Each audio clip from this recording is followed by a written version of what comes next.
welcome back. You've just caught me as I'm doing some mowing. Now, I've got a couple of things to discuss today, so might help if I actually turn the mower on first. Now it'll work better. So I've got a couple of things to discuss today, so hopefully it's an interesting video. And the first thing I'm going to discuss is actually quite possibly going to be quite controversial. But all I ask is that if your first gut reaction as soon as I say it is to jump on the comment section and tell me what an idiot I am and why I'm so wrong, at least take the time to listen to my reasoning and think about it, and then by all means jump on the comment section towards the end of the video and tell me why I'm wrong and things if you think I am. But so I'm going to make what could be a quite controversial statement, which is I think church is heavily leaned towards woman in the modern church. Certainly in the old biblical times that wouldn't have been the case, but I think the modern church really is heavily leaned towards woman. Now I'll explain why I think that. Okay, think about what a modern church service consists of. You arrive at church and there might be some chatting in the foyer over a cup of coffee. Well, chatting over a cup of coffee is something that personally I think women do a lot better than men do. If men are going to talk to one another, they generally prefer to do it either over a beer or where there's no face-to-face involved, where you're actually doing something as you're chatting, whether it be watching sport or working on a car together or whatever. So you're not actually looking at one another while you're talking, but you're busy doing something and then talking as you're doing it. Okay? Then the service starts and it commences with singing. Well, okay, there are one or two guys in the world who really enjoy singing and make a career of it, but on the whole I would venture to say that singing is more something that women enjoy rather than men, and men could quite happily go without the singing, thank you very much. Then you get a sermon.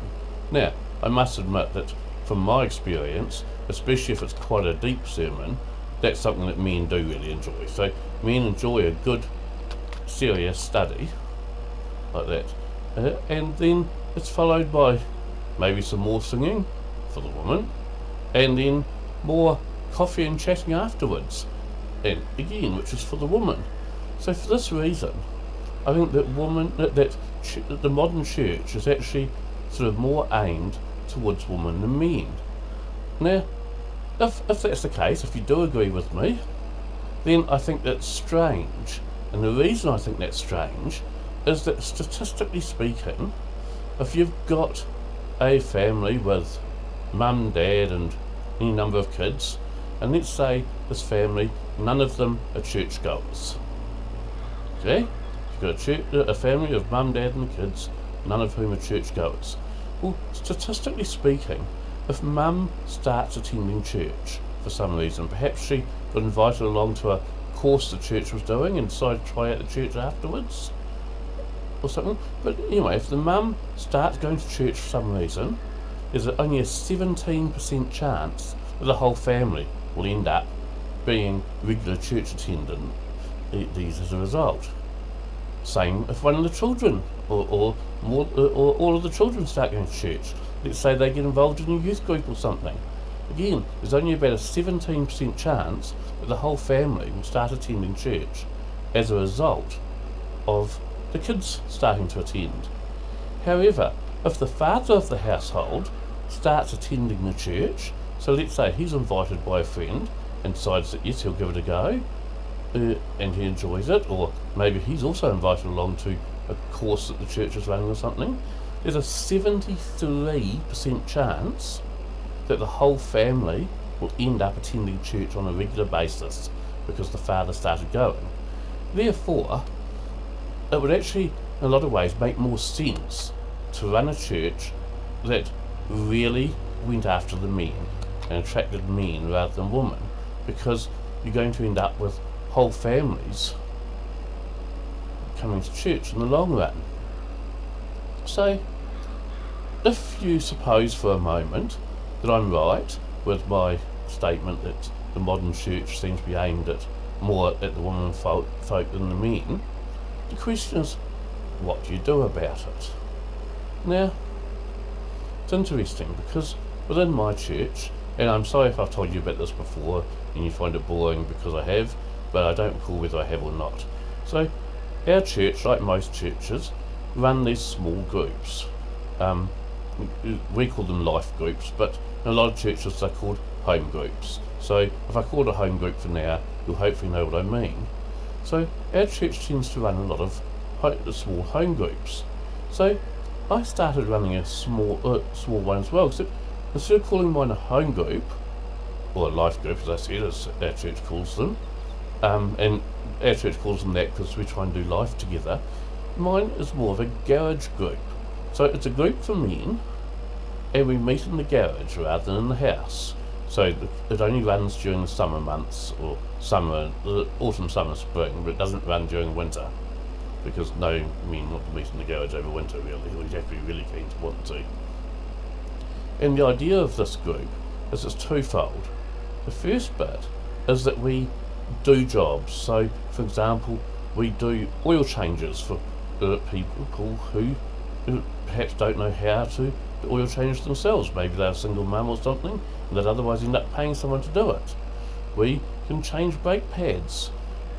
It's not limited to car or motorcycle maintenance though.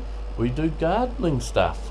We can mow lawns. We can, there's between all of us, between all the guys, there's no limit to what, or there's not a lot of limits to what we do to help out. Yeah. So I've been running that group for our groups in our church run for semesters, which are about 12 weeks long. So you have 3 12-week long semesters each year. Okay, and my group's now into its 3rd semester, so it's running for its 3rd semester now. Now, the first semester, I said there was 2 reasons for this group, and the first is to help people and sort of be like the hands of God in a way, so actually putting faith into action, actually getting out there and helping people. And the second reason is because while all of us men are busy doing something, whether it's work on a car or doing some gardening for someone or whatever, we chat. Often those chats will be theological in nature, so we'll talk about things to do with our faith, but at other times perhaps someone in the group is going through a hard time or something, and men being men, we tend to try and help by giving answers rather than just listening and sympathising, which is what a woman wants when she tells you about a problem she's having. If a man tells you about a problem he's having, it's because he doesn't know what he should do about it and he wants some ideas, some suggestions on what the answer could be. Yeah. So the first 2 semesters were quite well attended with this group, but now it's unfortunately exactly the opposite's happened. The membership has dropped off to this group, so there's very few people in the group, and there's not a big turnout most weeks even of those people that are members of the group.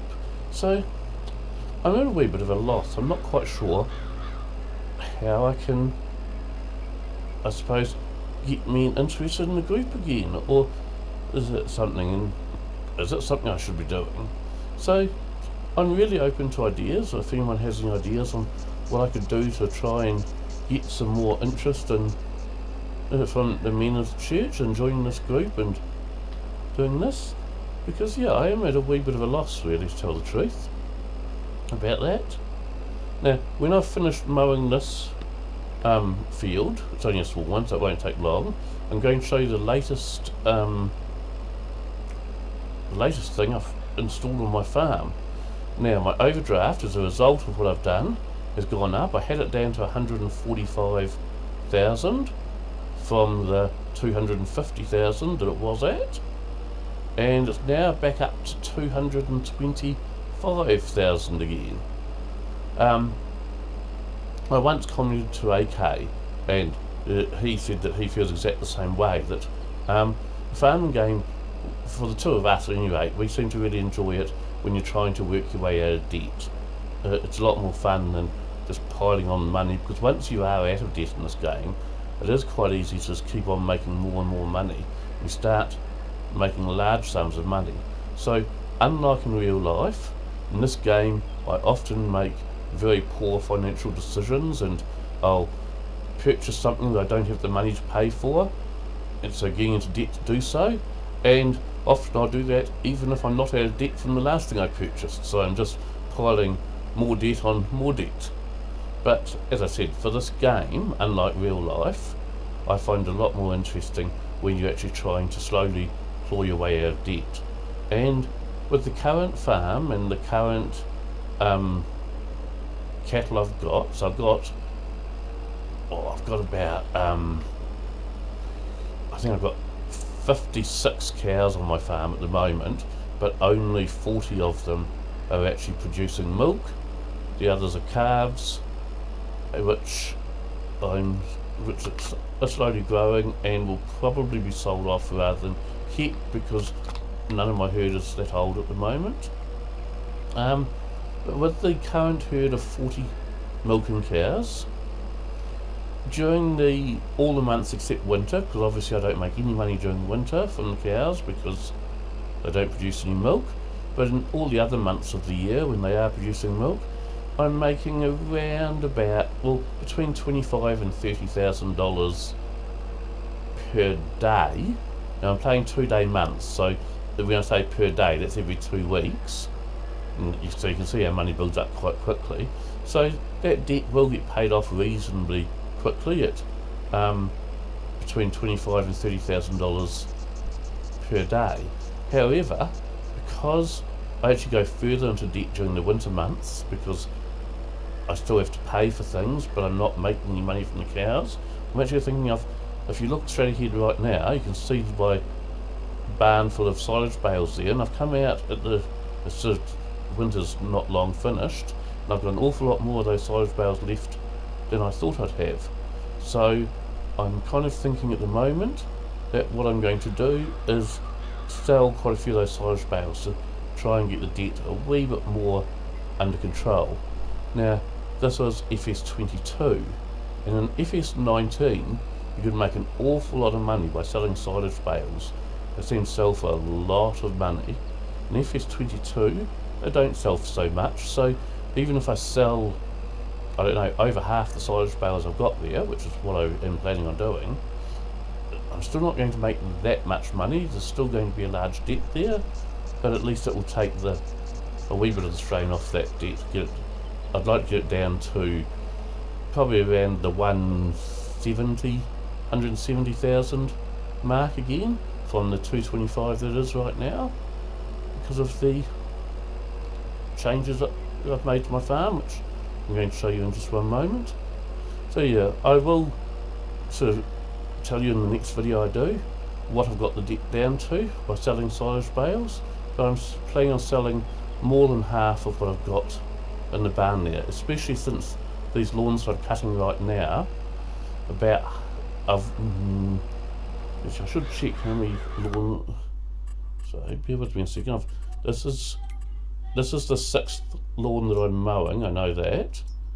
So you can see right there, the purple ones are the ones I've just mown.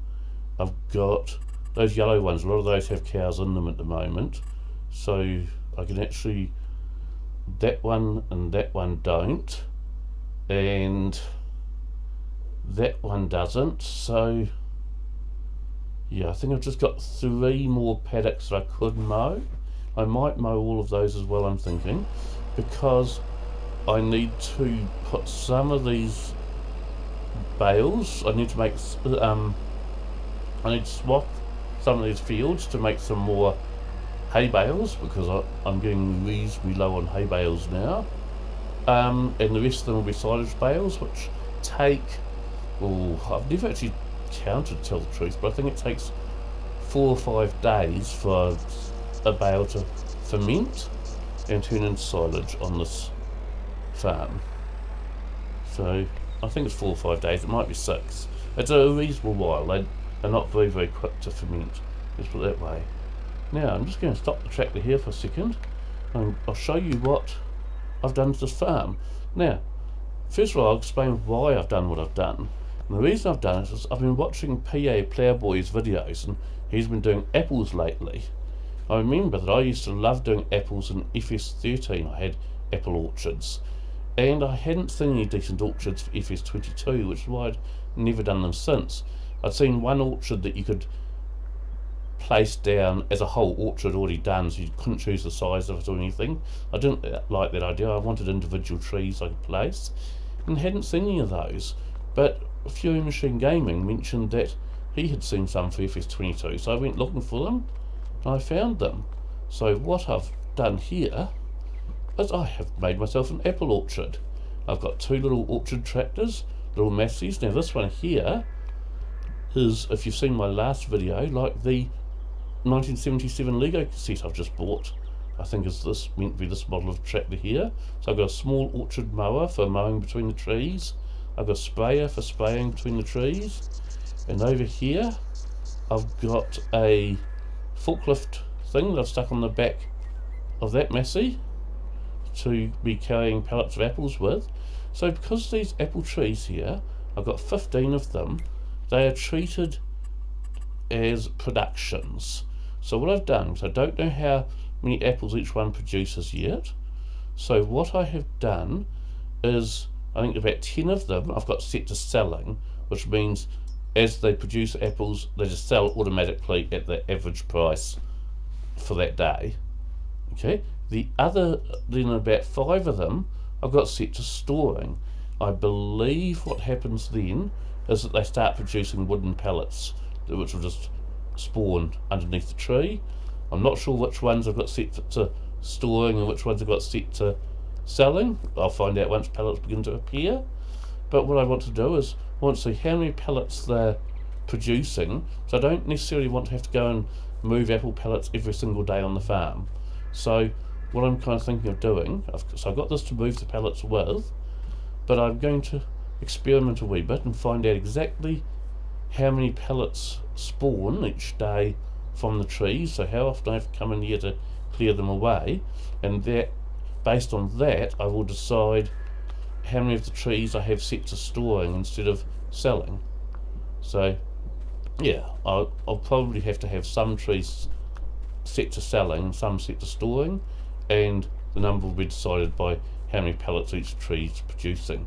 Now one thing I have done that's interesting is the only thing you have to give these trees is water, but if you notice I've got a cow paddock over there that's got a pump attached to it, and I've got another cow paddock over there which you can just see the pump to, and those pumps, it's probably the one across the road, are close enough to this tree that the pump's actually supplying the water to these trees as well. So if you look at the water level there, I don't need to actually bring the water cart in here and water each tree individually, which I'm okay with that, to tell the truth, because that would get quite boring quite quickly. So each one of these trees is actually being serviced by a water pump. I thought one or two of them might be too far away from one of those pumps, but they don't appear to be. They all seem to have water coming straight from a pump. So there's my apple orchard. Oh, and I was going to explain why I decided to do an apple orchard. PA Plowboy is doing an apple orchard in real life at the moment, picking apples, and I made the comment to him that all those apple trees made me think of tomato sauce, and I said, and that probably sounds really, really funny, but the main ingredient of tomato sauce is apples. And PA Plowboy commented that obviously I must use a different recipe than he does, because it sounds like tomato is the main ingredient of his tomato sauce. So I do just want to show you something, because this is something that I don't know whether I've actually ever told you about this or not. I know that I shared this with so just let me organise this. Oh no, I don't want to end that. So I shared this with Eustace Farmer, but I don't know if I've shared it with anyone else or not. So if I have, I apologise that I'm repeating myself here. But if we go and have a look here, no, it's this one. Oh no, it's pictures I want. So my surname is Whitlock, and Whitlock's tomato sauce is very, very well known in New Zealand. It is, or it was, a family-run business up until about 3 decades ago. The family business got sold, so it's no longer family-run business. But we have sold thousands upon thousands upon thousands of litres of tomato sauce. So I suspect that our recipe is probably a pretty good one. But yes, as I said, our recipe, the main ingredient of Whitlock's tomato sauce, is actually apple and not tomato at all. Now, I must confess, I'd actually quite like to send a bottle of Whitlock's tomato sauce off to each of my American friends that tune into my YouTube and things. The problem is that they no longer make it in these plastic bottles, they only make it in these glass bottles now. And I suspect that trying to send glass bottles via the American postal system, that if I did, you'd end up getting a sauce covered envelope rather than actually a bottle of sauce, which is unfortunate, but I think that's what would happen if I tried posting you a bottle of tomato sauce. So unfortunately, my American friends, you will miss out. But anyway, that's about all I wanted to share with you today about my orchard and things, so I'll let you go, and until the next video, good night and goodbye.